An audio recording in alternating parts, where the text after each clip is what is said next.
आज संध्या को कुछ प्रश्न आए थे, जिनमें एक प्रश्न था कि हम ऐसा क्या करें कि गुरु महाराज की सारी चीजें हमारे अंदर में उतर जाए। बड़ा ही रोचक विषय है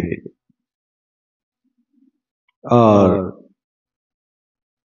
अच्छा लगा ऐसा प्रश्न सुन करके। तो आइए इस पर इसके उत्तर की तरफ चलते हैं। धनंजय जी ने भी पहले दिन इसी विषय पर चर्चा किया था कि सबसे चालाकी का मार्ग क्या है एक शिष्य के लिए। चालाक शिष्य कौन है, चालाक भक्त कौन है, भक्त की चालाकी क्या है? तो समर्पण। जहां कुछ नहीं काम करता हो वहां समर्पण सब कुछ करा देता है। और यही वो सूत्र है। अगर आप अपने गुरु की सारी चीजों को उतारना चाहते हैं तो उसका सबसे सुंदर और सरल मार्ग है समर्पण। हाथ उठा देना, जो है वो आपका है, आपके द्वारा ही है, मेरे बस का नहीं। आइए समर्पण पर थोड़ी सी चर्चा करते हैं कि समर्पण कितने तरह से किया जाता है और कब हमारा समर्पण गुरु के भूमि पर पहुंचाने योग्य बनाता है।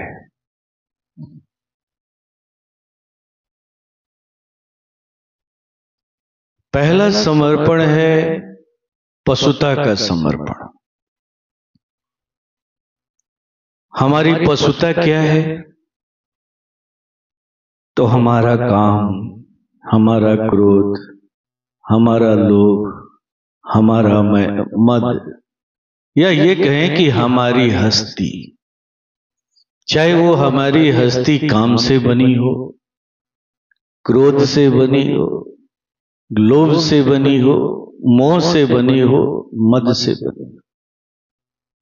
इसीलिए तो परम पूज्य हमेशा कहा करते थे, मिटा दो अपनी हस्ती को, अगर कुछ मर्तबा चाहो कि दाना खाक में मिलकर गुले गुलजार होता है।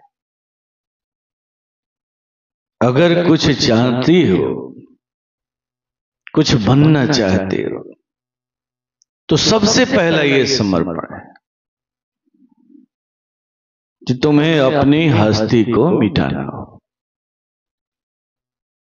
हस्ती को मिटाने की क्रिया करनी होगी, साधना करनी होगी।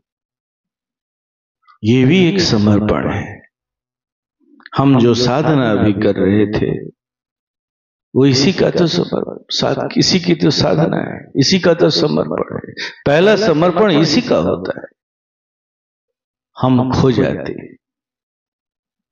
पता ही नहीं चल रहा है हम कहाँ हैं, कहाँ हैं। न हम हैं, न हमारी हस्ती है। और जब ये समर्पण होता है, हमारे पशुता का जब समर्पण होता है, तो गुरु हमें क्या देता है? ऐसा नहीं है कि हमारा समर्पण बेकार जाता है। हर समर्पण का फल हमारा गुरु हमें देता है। तो इसके एवज में क्या देता है? तो वो विशालता का दान आपकी झोली में करता है। जैसे ही आपने अपने पशुता का दान, देखिए कितनी बड़ी बात है। आप दान किस चीज का कर रहे हैं? तो पशुता का। और आपको वो दे क्या रहे हैं? तो विशालता दे रहे हैं। कहा ना कि मिटा दो अपनी हस्ती को, अगर कुछ मर्तबा चाहो कि दाना खाक में मिलकर गुले गुलजार होता है। एक छोटा सा दाना जब अपनी हस्ती को मिटाता है तो उसके अंदर से एक अंकुरण होता है, पौधा बनता है, फिर आगे चल करके एक विशाल वृक्ष बनता है, हजारों लाखों फल उसमें आते हैं, न जाने कितने लोगों को वो पोषण देता है। ठीक यही चरित्र आपके अंदर में भी उतरता है, आपके भी स्वभाव में बदलाव आता है, आपकी संकीर्णता मिटती है, आपके स्वभाव में विशालता आती है, दयालुता आती है, क्षमा आता है। ये सारे गुण आपके अंदर में अवतरित होते। परम पूज्य गुरु महाराज साहब कहते हैं ना, इस साधना की सबसे पहली उपलब्धि क्या है? तो सहनशीलता, दया, क्षमा, करुणा। ये सारी चीजें क्या हैं? विशालता ही तो है जो आपको विशाल बनाता है। लेकिन अभी गुरु आपसे बहुत दूर है, याद रखिएगा। अभी गुरु आपको मिला नहीं है, गुरु आपसे बहुत दूर है, बहुत दूर है। दूसरा चरण आता है जब साधक अपनी इस विशालता का जब दान करता है, तब जाकर के गुरु उसके झोली में ईश्वरत्व का दान करता है। ये जब विशालता उसके व्यवहार में उतरती है और इसका जब वो सदुपयोग करता है, सत्संग कार्यों में इसका सदुपयोग करता है, आत्म सिद्धि के सम्मान को प्राप्त करने के लिए इसका सदुपयोग करता है, उपयोग करता है। इस विशालता को अपने गुरु के मिशन के प्रचार प्रसार के लिए उपयोग करता है, गुरु के पद चिन्हों पर चलने के लिए उपयोग करता है। तब गुरु एक बार और प्रसन्न होता है और उसकी झोली में ईश्वरत्व का दान करता है। लेकिन यहां भी गुरु अभी बहुत दूर है। ईश्वरत्व का दान का मतलब ऐश्वर्यता, हर तरह की ऐश्वर्यता, चाहे वो अर्थ धन की ऐश्वर्यता हो, शक्तियों की ऐश्वर्यता हो, यश और कीर्ति की ऐश्वर्यता हो, हर तरह की ऐश्वर्यता उसके झोली में आती। शक्ति संपन्न हो जाता है, वो जो चाहता है वो होने लगता है, जो मांगता है वो मिलने लगता है। एक बार की बात है, रामकृष्ण क्षमा करेंगे, योगानंद बचपन में पतंग उड़ा रहे थे छत पर और उनकी बहन भी उनके साथ खड़ी थी। बहन के तलहथी में खुजली हो रही थी। क्षमा करेंगे, योगानंद के हाथ में खुजली हुई। योगानंद ने कहा अपनी बहन से कि बहन देखो ना, मेरे हाथ में ये घाव हो गया, लगता है यहाँ घाव होगा, फोड़ा होगा, खुजली हो रही है। तो बहन ने कहा कि ये होगा, तो हमेशा ऐसे ही बात बोलते रहता है। तो उन्होंने कहा कि जा, मुझे ना होकर के तुझे हो जाएगा, देखना तुम्हें हो जाएगा। और सचमुच उन्हें दूसरे दिन हो जाता है। ये क्या है? तो इस तरह के बहुत से चरित्र हमारे सामने देखने को मिलते, जो जन्म से ही तरह तरह के शक्तियों से संपन्न होते हैं। राम भी वैसे ही हुए, कृष्ण भी वैसे ही हुए। ये सभी के सभी ईश्वरीय सत्ता को लेकर के अवतरित, लेकिन याद रहे ये भी गुरु से दूर हैं, अभी गुरु तत्व से दूर हैं, बहुत दूर हैं। और अक्सर साधक इस ईश्वरत्व को पाकर के भाग खड़ा होता है। वो समझता है कि मुझे सब कुछ मिल गया, अब जो चाहता हूं वो होने लगा है। वो अपना बाजार सजाने लगता है, उसे उसमें आनंद मिलने लगता है, मान सम्मान मिलने लगती है, हजारों लोग उसके पीछे घूमने लगते हैं, तरह तरह से वो चमत्कार करने लगता है। ईश्वर उसके बस में हो गया है। लेकिन याद रहे गुरु बहुत दूर है, अभी यहां भी गुरु से भेंट नहीं है। आपने पूछा था ना कि हम ऐसा क्या करें कि गुरु जी की सारी चीजें, गुरु तत्व हमारे अंदर में उतर जाए। तो याद रखिएगा, इस अवस्था में भी जो लोग आए हैं उन्हें भी गुरु अभी बहुत दूर है, बहुत दूर है। और 99% लोग यहां से भाग खड़े होते हैं। इस संपन्नता को पा करके वो भूल जाते हैं कि अभी भी कुछ काम शेष रह गया है। वो काम क्या है?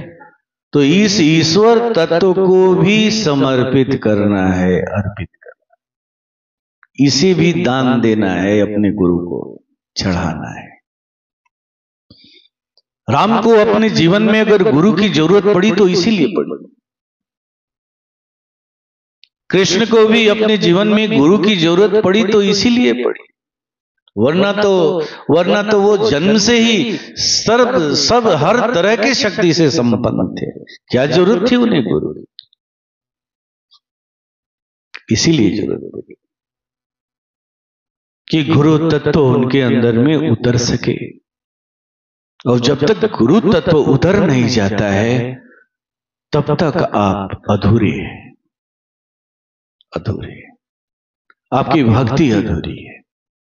थोड़ी देर पहले मैंने कहा था ना कि वो थापी ऐसी है जो बता रही है कि आप अधूरे भक्त हैं, अधूरे भक्त। भक्ति पूर्ण तभी होती है जब गुरु तत्व उतर जाए।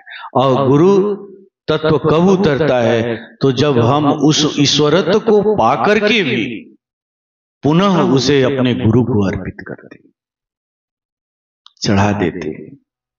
हे प्रभु, ये शक्तियां भी जो मुझे मिली हैं, ये साधना से जो मुझे संपन्नता मिली है, ऐश्वर्यता मिली है, ये भी प्रभु मेरा नहीं है, आपका है, आपका।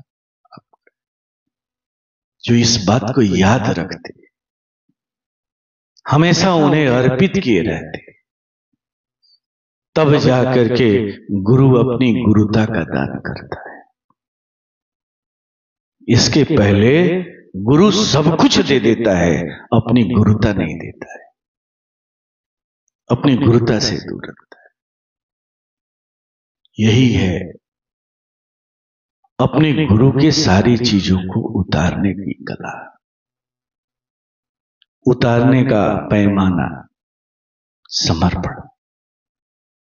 जब तक ये तीसरा समर्पण नहीं होगा तब तक गुरु बहुत दूर है, बहुत दूर है।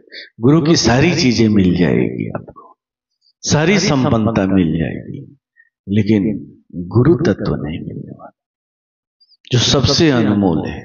वो भगवान का भी अवतरण अगर हुआ है तो उस गुरु तत्व को पाना,